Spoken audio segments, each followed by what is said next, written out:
Hello guys, welcome to government private job alerts. मैं आशा करता हूँ आप सभी लोग अच्छे होंगे और अपनी फैमिली का ध्यान रख रहे होंगे। सो गाइस, इससे पहले जो टीसीएस स्मार्ट हायरिंग की जो प्रिपरेशन की हमारी सीरीज थी उसमें हमने पहले एग्जाम पैटर्न देखा, उसके बाद फिर हमने सिलेबस देखा और उसके बाद रीजनिंग के I think 2 to 3 questions solve किए थे with detail analysis. So guys, आज हम स्टार्ट करने वाले हैं अपना डे 1 का जो स्टेप बाय स्टेप प्रैक्टिस करेंगे हम सॉल्यूशंस की, और जो भी जिस भी टाइप के हम क्वेश्चन को उठाएंगे उसकी हम डिटेल एनालिसिस करेंगे। ऐसे नहीं होगा आपके लिए कि जैसे आपने कोई पर्टिकुलर क्वेश्चन उठाया, फॉर एग्जांपल जो हमारा फर्स्ट क्वेश्चन है वो एचसीएफ एलसीएम के रिगार्डिंग है। सो गाइस, हम उस क्वेश्चन को इतना डिटेल में एक्सप्लेन करेंगे जिससे कि आपको अगर ऐसा सेम क्वेश्चन भी अगर सीरीज में आया, जो आपका एग्जाम होने वाला है 6 जून होने वाला है शायद, सो जिस दिन आपका एग्जाम होगा सो आपको वो क्वेश्चन दोबारा से करने की जरूरत ना पड़े। सो हम उस हिसाब से क्वेश्चन को टैकल करेंगे। सो गाइज, अगर आप चैनल पर न्यू हैं तो प्लीज़ चैनल को सब्सक्राइब कर लीजिए और बेल आइकन प्रेस कर लीजिए। और हमने एक टेलीग्राम चैनल भी स्टार्ट किया है, I think TCS smart hiring discussion group something इस नाम से जो चैनल है। सो मैं उसका जो लिंक होगा मैं उसे भी डिस्क्रिप्शन में डाल दूंगा। बट अगर आप डेली प्रैक्टिस करना चाहते हो तो चैनल को सब्सक्राइब कर लीजिए, बिकॉज क्या होता है कि जो टेलीग्राम चैनल होता है उस पर शायद कुछ ही वीडियोज़ में डाल पाता हूँ बिकॉज ऑफ काफ़ी टाइट शेड्यूल हो रखा है आज के। सो चलिए गाइस, स्टार्ट करते हैं फिर बिना टाइम वेस्ट किए। सो जैसा कि आप देख रहे हो आपके स्क्रीन पर, जो आपका फर्स्ट क्वेश्चन होने वाला है वो होगा HCF of 3/16, 5/12 and 7/8। So guys, I think सबको इतना तो पता होगा कि HCF निकालते कैसे है। आई थॉट सबको ये तो पता होगा कि HCF is highest common factor, LCM is lowest common factor. ये तो हो गया बच्चों वाली चीज़ें। सो चलिए थोड़ा सा देखते हैं। जैसे HCF LCM हम निकालते हैं, बट अगर हमें उन्हें फ्रैक्शन फॉर्म में HCF LCM निकालना है, सो बिकॉज जो आपका क्वेश्चन है वो फ्रैक्शन फॉर्म में आपको गिवन है, लाइक 3/16, 5/12 एंड 7/8। अगर आपको सिंपल 3, 5 और 7 होता तो आप HCF कैसे निकालते इसका? आप डायरेक्ट देखते कि कॉमन क्या है इसमें, 3 नहीं, 5 नहीं, 7 नहीं। सो इसका कॉमन क्या हो गया? जिसका कुछ भी कॉमन नहीं होता उसका 1 कॉमन होता है। सो इसका HCF क्या हो जाएगा? 1, अगर मैं न्यूमरेटर की बात करता हूँ। और अगर मैं डिनोमिनेटर की बात करता हूँ तो आप कैसे HCF निकालते? 8, 12, 16, इसमें आप कॉमन देख लेते, उसका डायरेक्ट आपका HCF हो जाता। सो आपको जिसमें HCF होता वो होता 4। सो गाइज, ये तो हो गया कि अगर आपको HCF कैसे निकालना है। LCM होता सो आप ये देख लेते, जैसे अगर मैं LCM बताता हूँ आपको, 8, 12 और 16 का LCM होगा तो क्या करना है आपको? 8, 12, 16 पहले दिमाग में सोचना, 8, 12, 16 ओके। सो जो आपकी सबसे बड़ी टर्म होगी, फॉर एग्जाम्पल आपका, जैसे मैं एक बार थोड़ा सा समझा देता हूँ आपको। जैसे आपका 8 हो गया, फिर हो गया आपका 12, आपका 12 हो गया, उसके बाद आपका हो गया 16। सो गाइज, अब आप इसमें देखिए एक चीज़, अगर आपको मैं बोलूँ कि इसका LCM निकालना है आपको, सो क्या करोगे? मैं आपको एक ट्रिक बताता हूँ। जो आपका सबसे बड़ा नंबर होगा, आपका सबसे बड़ा नंबर हो गया 16, आप इसकी टेबल मेमोराइज करोगे, लाइक 8, 16 1 16, 16 2 32, लाइक 16 2 32, 16 3 48। अब देखिए, अब आप 16 को पहले ध्यान में रखोगे तो क्या होगा? 8 2 16 हो गया, लेकिन 12 की टेबल में 16 नहीं आता है। सो ये इसका LCM नहीं हो सकता। उसके बाद बात करते हैं 16 2 32। अगर आप 32 देखोगे तो फिर से 16 और 8 की टेबल में आता है, लेकिन 12 की टेबल में नहीं आता। LCM क्या होता है? जितने भी आप नंबर्स का LCM निकालना है उनकी टेबल में वो पर्टिकुलर डिजिट आनी चाहिए, बट वो लीस्ट होनी चाहिए, इसलिए हम इसे कहते हैं लीस्ट कॉमन मल्टीपल। अब आप इसमें देखिए, अगर मैं 16 3 48 करता हूँ तो आपका जो 48 होगा वो 8 में भी आ गया, उसके बाद आपका 12 में भी आ गया, 12 4 जा और 16 3 जा। सो इसका मतलब इसका जो LCM हो गया वो हो गया आपका 48। तो चलिए गाइज, अब क्वेश्चन को स्टार्ट करते हैं। देखिए गाइज, मैंने HCF LCM ये सारी चीज़ें आपको पहले समझा दी है। उसके बाद चलिए देखो क्वेश्चन कितना आसान हो गया। आपको जब फ्रैक्शन का LCM HCF निकालना हो ना, अब आप एक चीज़ ध्यान रखना, मैं इसे H से डोंट करूँगा सिर्फ। HCF इज इक्वल्स टू, अगर आपको फ्रैक्शन का LCM HCF निकालना है तो आपको क्या करना है? जो आपका न्यूमरेटर होगा, मैं न्यूमरेटर लिखता हूँ, न्यूमरेटर डॉट न्यूमरेटर को आपको न्यूमरेटर का आपको HCF निकालना है, और जो डिनोमिनेटर होगा आपका उसका LCM निकालना है। यहाँ से LCM of dot LCM of denominator. I think आपको समझ आ गया है। मीन अगर आपको HCF ऑफ फ्रैक्शंस निकालना है, आप इसे नोट कर लीजिएगा। So HCF of fraction is equals to HCF of numerator upon LCM of denominator. अब गाइज, मैंने आपको HCF समझाया था। HCF क्या था न्यूमरेटर का? 3, 5 और 7 का। इसमें कुछ भी कॉमन नहीं है, तो जिसका कुछ भी कॉमन नहीं होता उसका 1 कॉमन होता है। उसके बाद बात करते हैं जो आपका LCM ऑफ डिनोमिनेटर होगा। सो आपका LCM मैंने आपको समझाया था अभी कितना होगा? 48। सो आपका डायरेक्ट आंसर हो गया 1/48। अब आप देखिए, काफ़ी टीचर्स, यूट्यूब चैनल्स, जो भी पेड कोर्सेज होंगे वो आपको किस वे से बताएंगे। अब आप देखिए, मैंने आपको कितने अच्छे से समझा दिया है। अगर आप में क्वेश्चन में अगर और बड़ी टर्म आ जाए या LCM आ जाए तो आई थिंक आप नहीं छोड़ोगे इस क्वेश्चन को। सो चलिए अब नेक्स्ट क्वेश्चन देखते हैं फटाफट। उसके बाद देखिए, अ boat can travel with speed of 13 kilometre per our in still water. देखिए, इसका मैं आपको एक कंसेप्ट बता दूंगा। उसके बाद देखिए क्वेश्चन पढ़ते हैं पहले। If the speed of the stream is 4 kilometre per hour. अब आपकी स्पीड ऑफ स्ट्रीम है तो स्पीड ऑफ स्ट्रीम को मैं S यहाँ पे समझ लेता हूँ पहले। स्पीड ऑफ स्ट्रीम आपका हो गया एस और ये कितना हो गया 4 किलोमीटर पर आवर। सो मैं इसे 4 से नोट कर देता हूँ। उसके बाद बात करते हैं find the time taken by the boat to go 68 kilometre downstream. देखिए गाइस, जो डाउनस्ट्रीम और अपस्ट्रीम होता है ना, काफ़ी कंफ्यूजन होता है स्टूडेंट्स में। डाउनस्ट्रीम क्या होता है, मीन आपको डाउनस्ट्रीम आप सोचिए कि झुक के चलना एक तरह से। सो अगर आप झुक के चलोगे सो आपको कोई हर्डल नहीं आएगा। तो आप देखिए जो आपका डाउनस्ट्रीम होता है उसका मतलब होता है स्पीड ऑफ बोट या speed of man plus speed of stream. Means downstream means अगर आप झुक के चलोगे तो भगवान भी आपका साथ देगा, समथिंग लाइक आप समझ सकते हो। सो आपका स्पीड ऑफ डाउनस्ट्रीम क्या हो जाएगा, डाउनस्ट्रीम। सो मैं यहाँ पे डी से डिनोट कर देता हूँ इसे। डाउनस्ट्रीम क्या हो जाएगा, स्पीड ऑफ बोट या आप स्पीड ऑफ मैन बोल दीजिए, speed of boat plus speed of stream. So stream को मैं एस से या स्पीड ऑफ स्ट्रीम या स्पीड ऑफ करंट भी बोलते हैं, बट मैं इसे एस से डिनोट कर देता हूँ। उसके बाद बात करते हैं अपस्ट्रीम की। देखिए क्वेश्चन में अपस्ट्रीम नहीं है, लेकिन मैं आपको समझा देता हूँ। जो आपका अपस्ट्रीम होगा वो क्या होगा, वो होने वाला आपका speed of boat. Upstream means आप अगर मीन्स सीधा होकर चलोगे, समथिंग लाइक मैं आपको छोटा सा एग्जांपल देता हूँ। तो फिर आपको क्या हर्डल्स आएंगे, अगर आप सबसे लड़ोगे भिड़ोगे तो आपको हर्डल्स आने वाले हैं। तो जो आपकी स्पीड ऑफ बोट होगी वो आप अपोजिट टू द स्ट्रीम चलोगे। मीन्स जहाँ आपकी बहाव होगा या लहर होगी जहाँ पे बोलते हैं, उसके अपोजिट आप चलोगे तो क्या होगा, आपकी स्पीड ऑब्वियसली कम होगी। अगर आप 10 से चल रहे हो और जो स्पीड ऑफ स्ट्रीम है वो 3 से है और आप अपोजिट चल रहे हो मीन्स अपस्ट्रीम चल रहे हो, तो जो आपकी स्पीड ऑफ बोट है वो 10 नहीं रहेगी, वो कम हो जाएगी। चाहे वो कितनी कम हो, वो चीज़ अलग होती है। तो गाइस देखिए मैंने इसमें बोट में आपको सारा कंसेप्ट समझा दिया है, डाउन स्ट्रीम अपस्ट्रीम। और अब देखिए क्वेश्चन को। अब आप देखिए speed of boat of 13 kilometre per our in still water. अब देखिए स्टिल वाटर इसका मतलब पानी शांत है। दैट मीन्स जो आपका स्ट्रीम है वो न्यूट्रल है या नॉर्मल है, वो मूव नहीं कर रहा है। सो अब आपका जो स्पीड ऑफ बोट है वो कितना हो गया आपका 13। दैट मीन्स जो ये speed of boat and still water है, इसका मतलब क्या होता है, ये सिंपल आपकी स्पीड ऑफ बोट ही होती है। काफ़ी लोगों को ये कन्फ्यूजन होता है इन स्टिल वाटर क्या मतलब हो गया। स्टिल वाटर मतलब भाई कि जो आपकी स्ट्रीम है या जो आपकी नदी है वो चल नहीं रही है, वो रुकी हुई है, उसमें आपकी स्पीड ऑफ बोट 13 है। और अगर आप डाउन स्ट्रीम चलोगे, आप सोचिए अब आप डाउन स्ट्रीम चलोगे तो आपकी स्पीड क्या हो जाएगी, बढ़ जाएगी, बिकॉज आपको सपोर्ट करने वाले आ गए हैं, बिकॉज आप झुक के चल रहे हो। सो अब आपकी स्पीड कितनी हो जाएगी टोटल, अगर मैं यहाँ पे एस पी से डिनोट करता हूँ स्पीड जो आपकी टोटल होने वाली वो कितनी हो जाएगी आपकी 17। 13 एंड 4 17। अब गाइस एक चीज़ देखिए, अब आपका हो गया है 17 किलोमीटर पर आवर, आप इसे लिख लीजिएगा। ओके चलिए मैं लिख देता हूँ 17 किलोमीटर पर आवर। अब आप देखिए गाइज, अब आपको क्वेश्चन में क्या पूछा हुआ है, find the time taken by the boat in 68 kilometre by going by down stream. अब देखिए आपको डिस्टेंस दिया हुआ है, डिस्टेंस कितना आपका 68। अब बच्चों को भी पता है formula, distance is equals to speed into time. अब जो आपका डिस्टेंस है और आपको स्पीड गिवन है, आपको टोटल फॉर्मूला नहीं लिखना, आपको डिस्टेंस गिवन है, स्पीड गिवन है 17, तो आपका टाइम कितना हो जाएगा, ये आपका टाइम है 68/17। मैं इसे टी से डिनोट कर देता हूँ। ओके गाइस, अब ये कितना हो गया 17/4, तो आपको कितना हो गया, ये हो गया आपका 4 आवर्स। तो आपका आंसर क्या हो गया, बी। आई थिंक आपको समझ आया। देखिए मैंने कितना डिटेल में और कितने अच्छे से क्वेश्चन को टैकल कर लिया है। मीन्स आपको पैनिक नहीं होना, बिकॉज क्या होता है टीसीएस ने अब नया पैटर्न स्टार्ट किया है, उसमें आपको क्या होगा पर क्वेश्चन आपको मिनट मिलेंगे, like 1 minute 20 second, 1 minute 40 second ऐसे मिलने वाले हैं इस बार आपको। उसके बाद नेक्स्ट क्वेश्चन की बात करते हैं, सॉल्व द इक्वेशन 2x + 5 = 9। अब गाइस इस क्वेश्चन को देखिए, इससे आई थिंक इससे आसान क्वेश्चन शायद ही आपको मिलने वाला है। सो अब देखिए आपकी लीनियर इक्वेशन है, वो भी सिंगल वेरिएबल है, कितना आसान हो गया। आपको सिर्फ x की वैल्यू निकालनी है। सो आपकी x की वैल्यू क्या हो जाएगी, अब आप देखिए मैं आपको यहीं से समझा देता हूँ। जो आपका 9 होगा, इस जो 5 होगा ये साइड आ जाएगा आपका, ये प्लस में है, यहाँ इस साइड होगा माइनस। सो ये कितना हो गया 4, ये हो गया आपका 4। और जो है आपका 2x था, ये x क्या हो जाएगा आपका नीचे आ जाएगा। सो 4/2 कितना हो गया आपका 2। आंसर क्या हो गया आपका ए, सिंपल। चलिए नेक्स्ट क्वेश्चन देखते हैं।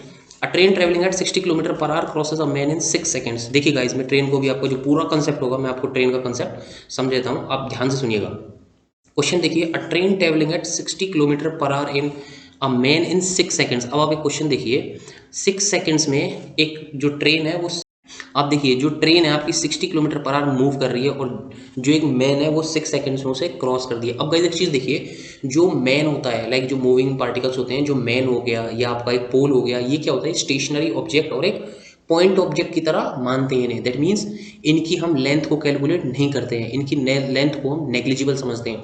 फॉर एग्जांपल आप देखिए जैसे कि ट्रेन की जो लेंथ होगी वो आप अप्रोक्स कीजिए 300 मीटर्स हो गई।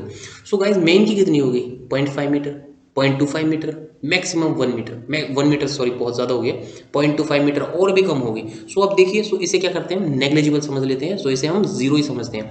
अब आप देखिए what is the length of the train. अब गाइस एक चीज़ देखिए, आप कॉमन सेंस की चीज़ मैं आपको समझाता हूँ। चलिए मैं एक बार छोटा सा डायग्राम बनाने की कोशिश करता हूँ। ये आपकी होगी ट्रेन, एक्स मीटर समझ लीजिए, कुछ भी समझ लीजिए, चलिए इसे मैं एक्स मीटर समझ लेता हूँ। ट्रेन की जो लेंथ होगी वो एक्स मीटर, और ये आपका ही हो गया मैन। अब आप देखिए इतनी लंबी ट्रेन और इतना जो थिन मैन है, सो इसका क्या होता है, जो इसकी विड्थ होती है कुछ होती ही नहीं है, नेग्लिजिबल होती है। सो गाइस अब देखिए जब एक ट्रेन ने 60 किलोमीटर पर आवर से इस मैन को क्रॉस किया, इस मैन को क्रॉस किया गाइस, तो जो ट्रेन होगी उसने अपने आप को ही क्रॉस किया है। दैट मीन्स जो मैन है उसे आप रेफरेंस समझिए, और ट्रेन यहाँ से आई और ऐसे गई सीधा। दैट मीन्स जो आपका 6 सेकंड्स था उसमें उस ट्रेन ने खुद को कवर किया। तो गाइज अब देखिए, अब आपका जो लेंथ ऑफ ट्रेन है और ऑप्शन है एक बार आप चेक कर लीजिएगा, बिकॉज क्या होता है काफ़ी बार आंसर नहीं आता। क्यों नहीं आता? पहले यार जो आपकी डायमेंशन है वो चेक कीजिए। जो आपकी डायमेंशन है वो तो आपकी मीटर में है, और जो आपकी स्पीड होने वाली है वो है आपकी 60 किलोमीटर पर आवर। अब गाइज देखिए काफ़ी कन्फ्यूजन क्या होती है लोगों को, जो होता है स्टूडेंट्स को, उन्हें कन्वर्ट करना नहीं आता, लाइक 5/18 करें या 18/5। अब गाइज मैं देखिए आपको कितना ईजिली समझाऊंगा। अब आप एस समझ लीजिए, speed of train. Okay guys, अब आप देखिए ये हो गया आपका 60, ये हो गया आपका 60 किलोमीटर पर आवर। गेटिंग? अब देखिए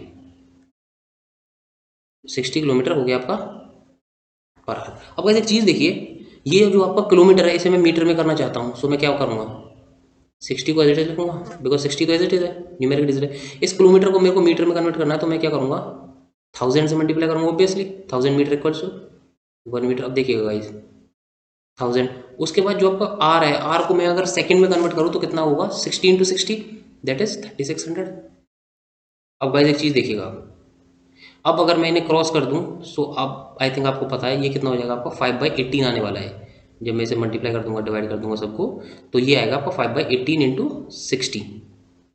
अब देखिए आप 5/18 इंटू 60, अगर मैं इसे 3 से मल्टीप्लाई कर देता हूँ, 3 6 18 एंड सॉरी 6 से डिवाइड कर, 6 से मल्टीप्लाई डिवाइड कर देते हैं, 6 3 18, थोड़ा जल्दी हो जाएगा। उसके बाद 6 10 50।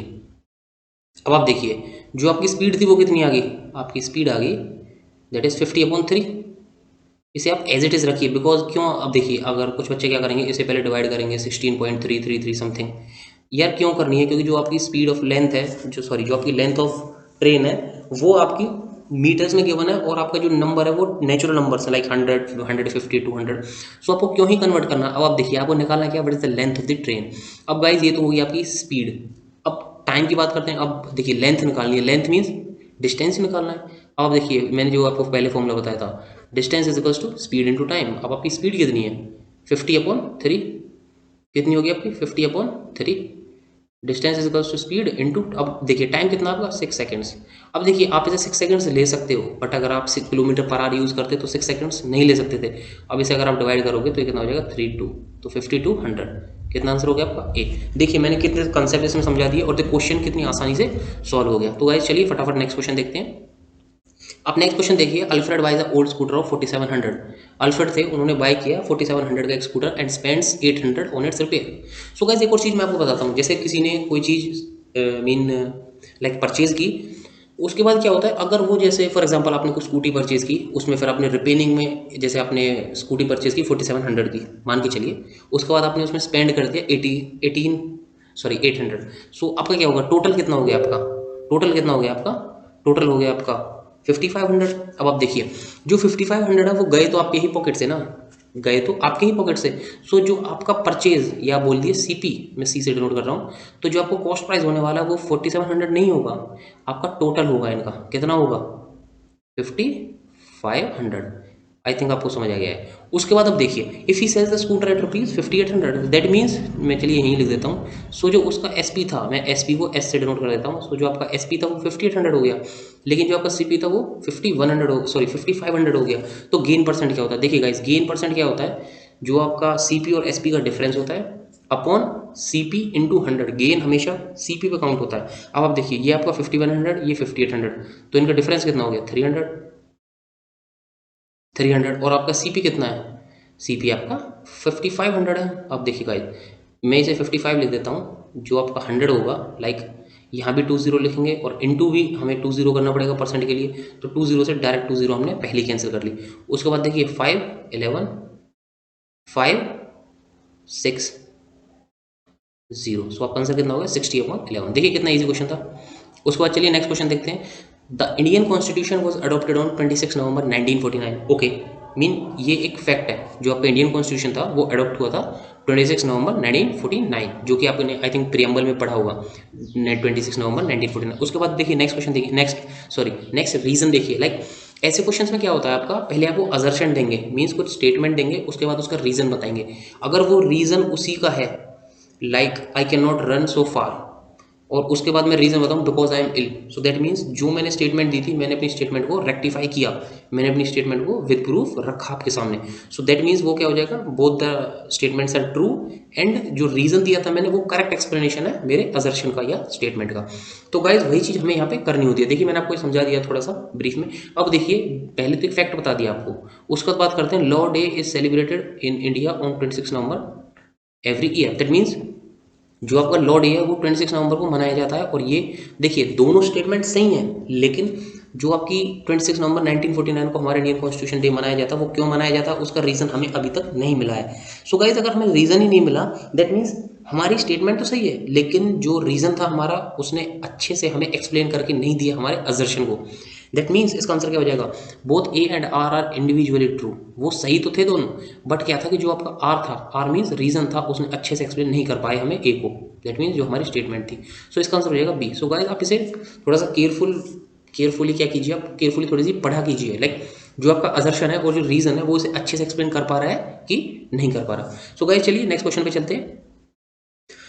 सो गाइज आपका नेक्स्ट क्वेश्चन है, अ ट्रेन 100 मीटर लॉन्ग। देखिए गाइज मैंने समझाया था आपको, देखिए इसमें वो यूज़ होगा। आप एक बार थोड़ी सी वीडियो पॉज करके उसी बेस पे इस क्वेश्चन को सॉल्व करके देखिएगा एक बारी। देखिए a train 800 metre long, that means जो डिस्टेंस है या लेंथ है ट्रेन की वो मैंने ले लिया 800। ओके यहाँ तक क्लियर है, मीन्स आपको 800 ले लिया। अब गाइज एक चीज़ और देखिएगा, आपको आंसर आपको जो आंसर है वो किस में दिया हुआ है, इन मीटर्स। देखिए लिखा हुआ है इन मीटर्स। सो गाइस जो आपको लिखना है वो क्या है, आपको जो सॉल्यूशन होगा वो कंप्लीट मीटर्स में रखना पड़ेगा। अब देखिए a train 800 metre long is running at a speed of 78 kilometre per hour. अब देखिए जो आपकी स्पीड है वो तो है किलोमीटर पर आवर में, और जो लेंथ ऑफ ट्रेन है वो कितनी है, मीटर में। सो दैट मीन्स हमें चेंज करना पड़ेगा। अब हमें ये स्ट्राइक होना चाहिए माइंड में कि हमें चेंज क्या करना है। अब देखिए जो आपका आंसर वो मीटर में निकालना है। दैट मीन्स आपकी जो स्पीड है इसे ही आपको कन्वर्ट करना पड़ेगा। और मैंने आपको बताया था अगर किलोमीटर पर आवर है, सो दैट मीन्स किलोमीटर के साथ 1000 होगा पर आवर, पर मीन्स अपॉन जो आपका आर होगा वो कितना होगा 3600। सो मैंने आपको बताया हुआ है, आई थिंक आपको समझ आ गया है। दैट मीन्स स्पीड कितनी हो जाएगी आपकी 78 इंटू 78 कितना होगा बताइए, इंटू 5/18। 78 इंटू 5 आपका हो गया 18। क्यों हो गया, अब आपको समझ आ गया कि किलोमीटर पर आवर को मैंने चेंज कर लिया। और कैसे किया वो आप जो प्रीवियस क्वेश्चन किया था इस पर आप उसे एक बार चेकआउट कीजिए। उसके बाद देखिए if it crosses a tunnel in 1 minute. अब देखिए उन्होंने क्या था, टनल को 1 मिनट में क्रॉस कर दिया। इसका मतलब जो डिस्टेंस जो ट्रेन का था उन्होंने उसको भी कवर किया होगा 1 मिनट में। और जो टनल का डिस्टेंस था, दैट मीन्स मैं TS से डिनोट कर देता हूँ, TS, जो टनल का डिस्टेंस था वो भी कवर किया है साथ साथ। सो गाइस देखिए जो आपका डिस्टेंस उन्होंने टोटल ट्रेवल किया है वो 800 नहीं है, वो 800 मीटर नहीं है बिल्कुल भी। क्यों, जो 800 मीटर था वो ट्रेन की लेंथ थी, बट जो डिस्टेंस उन्होंने कवर किया वो क्या किया है, ट्रेन की लेंथ। लाइक आप समझिए ये आपका टनल हो गया और ये हो गई आपकी ट्रेन की लेंथ, और ये हो गई आपकी 800 मीटर। आप देखिएगा थोड़ा सा समझिए, बिकॉज जैसे कि मैंने अपना थंबनेल डाला हुआ है, डिटेल में एक्सप्लेन करूंगा। सो डेफिनेटली मैं डिटेल में एक्सप्लेन करूंगा। अब आप देखिए ये हो गया आपका 800, और जो ये टनल का डिस्टेंस था इसे चलिए एक्स ले लेते हैं एक बारी, या TS जो भी मैंने लिया हुआ है आप एक्स ले लीजिए। सो अब जो उन्होंने कवर किया, सो अब देखिए, सो जब वो कवर करेंगे तो क्या करेंगे, टोटल डिस्टेंस ये एक्स और ये 800 मीटर। सो जब वो कवर करेंगे 1 मिनट में तो 800 meter, that means 800 meter plus X meter. So वो दोनों को कवर करने वाले हैं। आई थिंक आपको समझ आ गया, वो दोनों को कवर करने वाले हैं। सो डिस्टेंस क्या होगा 800 प्लस एक्स। अब देखिए 1 मिनट में ट्रेवल किया है। अब आप देखिए 1 मिनट का तो कुछ मतलब नहीं है, बिकॉज जो हमने 78 किलोमीटर पर आवर था उसे हमने 78 मीटर पर सेकंड में चेंज कर लिया है, 78 इंटू 5/18। अब आप देखिए जो आपका टाइम होगा, टाइम कितना होगा आपका, टाइम होगा आपका 1 मिनट। 1 minute means 60 second. और मैं 60 सेकेंड क्यों ले रहा हूँ, बिकॉज जो मेरी स्पीड थी 78 किलोमीटर पर आवर उसे मैंने मीटर पर सेकंड में चेंज कर लिया है। अगर मैं मीटर पर मिनट में चेंज करता सो मैं सिर्फ 1 ही यूज़ करता। अब देखिए अब आपको निकालना क्या है, लेंथ ऑफ टनल निकालनी है। अब देखिए आपके पास सारी चीज़ें हैं और मैंने आपको फॉर्मूला बताया हुआ है, दैट इज आवर ब्रह्मास्त्र, that is distance is equals to speed into time. अब आपका डिस्टेंस कितना 800, distance is equals to 800 plus जो आपका एक्स होगा, बिकॉज उन्होंने टनल को भी क्रॉस किया है इस बारी, सिर्फ ट्रेन की लेंथ नहीं टनल भी क्रॉस किया गया है। Distance is equal to speed, speed कितनी है आपकी देखिए, अगर मैं यहाँ से, चलिए इसे बाद में करेंगे, डायरेक्ट लिख देते हैं, distance equal to speed that is 78 into कितना हो गया आपका 5/18, that is 5/18, 5/18 distance equals to speed into time. अब टाइम कितना आपका, टाइम आपका 60। अब देखिए 60 क्या आपकी 60 सेकेंड्स है, तो क्या हो गया आपका जो टोटल आंसर चल रहा है वो मीटर में चल रहा है, बिकॉज जो आपका distance equals to speed into time हो गया है और हमें आंसर निकालना है मीटर में। सो आप सही जा रहे हो। काफ़ी बार क्या होता है कि अगर आप किलोमीटर पर आवर में निकाल दोगे आंसर, उसके बाद क्या होगा फिर आपको मीटर में चेंज करना पड़ेगा। और काफ़ी बार क्या होता है जैसे टाइम नहीं बचता, सो कन्फ्यूज हो जाते हैं और कुछ भी टिक मार देते हैं उसको। अब देखिए इसके बाद आपका ये कितना हो गया, अब आप इसे अगर सॉल्व करोगे तो ये कितना हो गया, मैंने पहले भी किया था, 6 3 जा 18 एंड 6 10, तो ये हो गया आपका 10। उसके बाद ये देखिए ये कितना आ जाएगा, 3 3 2 जा 6 एंड 3 6 जा 18, दैट इज 26। अब आप देखिए 26 इंटू 5 कितना हो गया, अब आपको नहीं पता होगा, आई थिंक काफ़ी लोगों को नहीं पता होता, तो 26 इंटू 5 नहीं पता तो यार 25 इंटू 5 कर लीजिए, 25 इंटू 5 आपका हो गया 125, और 26 से करना तो 5 और ऐड कर दीजिए, that means 130, 130 into 10 that is 1300। अब आप देखिए आपका यहाँ से आ गया 1300। अब आप देखिए आपको इतना टाइम वेस्ट करना ही नहीं है, आपका यहाँ से 1300 आ गया जैसे डायरेक्ट, और आपका यहाँ पे क्या है 800 प्लस एक्स। सो गाइस जब 800 इस साइड आएगा तो ये नेगेटिव होगा, सो एक्स की वैल्यू कितनी हो जाएगी 1300 माइनस 800। सो आपका डायरेक्ट आंसर कितना होगा 500। सो डायरेक्ट आपका आंसर हो गया सी। आपको सॉल्व भी नहीं करना था, यहाँ पे आपको 1300 आ गया है, पहले आप इस साइड लेके आओ फिर एक्स की वैल्यू आओ, इतना लंबा नहीं करना है आपको, डायरेक्ट आपका 1300 माइनस 800 दैट इज 500 हो गया। चलिए गाइस नेक्स्ट क्वेश्चन देखते हैं। In the first 10 overs of a cricket game, अब देखिए ये एवरेज क्वेश्चन है और काफ़ी अच्छा क्वेश्चन है। और क्या होता है कि जो एवरेज क्वेश्चन होते हैं वो होते तो बहुत सिंपल है, बट क्या होता है कि उनमें हमारा जो टाइम होता है वो काफ़ी कंज्यूम हो जाता है, बिकॉज हम उसे उस लेवल से सोचते नहीं है जिस लेवल से एग्जामिनर ने हमें वो क्वेश्चन दिया था। सो गाइस देखिए मैं इसे कितने इजीली सॉल्व करूंगा और फिर आपको भी मेथड बताऊंगा आप किस हिसाब से इसे सॉल्व करते हैं। सो गाइस चलिए स्टार्ट करते हैं। देखिए in the first 10 overs of a cricket game, आपका जो फर्स्ट 10 ओवर्स थे क्रिकेट गेम के, ऑब्वियसली 50 ओवर्स होते हैं ओडीआई में, सो आई थिंक सबको पता होगा ये क्रिकेट का। जो आपका 10 ओवर्स होते हैं क्रिकेट गेम में, जैसे 10 ओवर का जो गेम था उसमें क्या था आपकी रन रेट थी 3.2। अब आप देखिए run rate means, run rate क्या होता है 10 ओवर्स में, means sum in 10 overs upon total number of overs. तो टोटल नंबर ऑफ ओवर्स कितने थे आपके 10, दैट मीन्स सम ऑफ 10, जो जो आपके ओवर्स थे 10, so sum of 10 overs upon 10 is equals to 3.2 आ गया। सो ऑब्वियसली अब हमें यहाँ से क्या पता चल गया, हमें पता चल गया जो रन थे स्टार्टिंग के 10 ओवर में वो कितने हो गए 3.2 इंटू 10, दैट मीन्स आपने यहाँ पे स्टार्टिंग में 32 रन बनाए थे फर्स्ट 10 ओवर्स में। उसके बाद देखिए क्या पूछा है, what should be the run rate in the remaining 40 hours to reach the target 4/82। अब देखिए कितना इजी क्वेश्चन है, मैं आपको देखिए समझाऊंगा और कुछ लोग क्या करते हैं मैं वो भी समझाऊंगा। चलिए पहले मैं अपनी ट्रिक बताऊँ या कुछ लोग जैसे करते हैं वो बताऊँ। चलिए मैं अपनी ट्रिक ही बता देता हूँ पहले, छोड़िए बिकॉज टाइम काफ़ी कंज्यूम हो रहा है और आपके पास भी टाइम नहीं है, बिकॉज हम 7 डेज में काफ़ी सारा कुछ कवर करने वाले हैं। बस आपका क्या चाहिए, हमें आपका सपोर्ट चाहिए। अब देखिए गाइज, अब देखिए अब जैसे जो रन थे फर्स्ट 10 ओवर्स में वो 32 थे, सबको पता चल गया, ओके यहाँ तक डन है सर, ओके। उसके बाद क्या है कि जो रिमेनिंग 40 आवर्स थे उनमें हमें टारगेट चाहिए था 282, हमें टोटल 282 रन बनाने हैं। लाइक 50 ओवर में जो अपोनेंट टीम थी उन्होंने 282 बनाए, अब 10 ओवर में जो पहले थे मेरे उसमें मैंने 32 रन हमारी टीम ने बना दिए। सो अब रिमेनिंग रन कितने बचे आपके, रिमेनिंग रन बचे 282 माइनस 32 दैट मीन्स 250, कितना 250। अब आपके ओवर्स कितने हैं, अब आपको 250 रन्स कितने ओवर में बनाने हैं भाई, ये हमें बनाने हैं 40 ओवर्स में, हमें 250 रन बनाने हैं। अब देखिए 250 अपॉन 40, अब आप इसे क्रॉस करेंगे तो ये कितना हो जाएगा 4 से, अगर आप इसे करोगे तो 4 6 24, 10 4 2 8 2 0 4 25 हो गया आपका। आई थिंक आपको समझ आ गया और देखिए कितने इजीली हमने सॉल्व कर दिया। अब चलिए थोड़ा सा बच्चों वाला मेथड बता देते हैं। जैसे बच्चे क्या करेंगे, सर 10 ओवर्स में ये था 3.2 एवरेज थी, that means 3.2 into 10 plus 40 into x upon 50 is equals to जो भी आपके रन थे 282। अब देखिए कितना लंबा क्वेश्चन हो गया है और कितना टाइम लगेगा, बिकॉज अब जैसे मैंने आपको बताया टीसीएस ने क्या स्टार्ट कर दिया है, टाइम बेस्ड आपको बताना स्टार्ट कर दिया है। लाइक जैसे 1 hour 2 minute, 1 hour 20 minute, 1 hour 30 minute, ऐसे आपको क्वेश्चंस मिलेंगे। सॉरी नॉट 1 आवर, 1 मिनट, मैं बार बार आर को रिकॉग्नाइज कर रहा हूँ। सो आपको टाइम मिलता है पर्टिकुलर क्वेश्चन के लिए। सो अगर आप इतना टाइम लगाओगे सो क्या होगा, आपका काफ़ी सारे क्वेश्चंस छूट जाएंगे और आप वहाँ तक नहीं पहुँच पाओगे। सो गाइस चलिए नेक्स्ट क्वेश्चन देखते हैं। सो आई थिंक आज के लिए बस इतना ही था। नेक्स्ट वीडियो में जो भी हमारी वीडियो बनाएंगे हम जल्द से जल्द कोशिश कर रहे हैं, जैसे भी हमारे जो टेलीग्राम ग्रुप है वो एक्सपेंड होता चला जाएगा, जी वैसे वैसे हम अपनी जो प्रिपरेशन है वो हाई करते जाएंगे। सो गाइज थैंक यू, और जो हमारा चैनल है उसे प्लीज़ सब्सक्राइब कर लीजिए, बिकॉज क्या होता है कि जैसे मैंने आपको बताया जो टेलीग्राम चैनल होता है उस पर हम सारी चीज़ें अपलोड नहीं कर पाते हैं। सो आप टेलीग्राम चैनल को भी ज्वाइन कर लीजिए, बिकॉज थोड़ा बहुत, चलिए मैं ऑफिशियली नहीं बता सकता, बट वो भी आपके लिए काफ़ी यूज़फुल होने वाला है। और आप चैनल को भी सब्सक्राइब कर लीजिए, ये आपके लिए काफ़ी यूज़फुल होगा। बिकॉज जैसे मैंने आपको अभी डिटेल में समझाया, ये मैं टेलीग्राम चैनल या वैसे पीडीएफ के थ्रू नहीं समझा सकता आप लोगों को। और जैसे जो भी हमारी जो न्यू नोटिफिकेशन होगी उसके लिए आप बेल आइकन को ज़रूर प्रेस कर लीजिएगा, बिकॉज जो भी नोटिफिकेशन होगी, जैसे ये तो चलिए आपका टीसीएस स्मार्ट हायरिंग हो गया, इसके बाद भी कुछ जो पर्टिकुलर पोस्ट होती है मैं उनके लिए भी आपके लिए फॉर्म्स निकालता रहता हूँ, डेली पोस्ट डालता रहता हूँ। सो वो भी आपके लिए काफ़ी यूज़फुल होने वाली है। सो चलिए मिलते हैं नेक्स्ट वीडियो में, तब तक के लिए जय हिंद।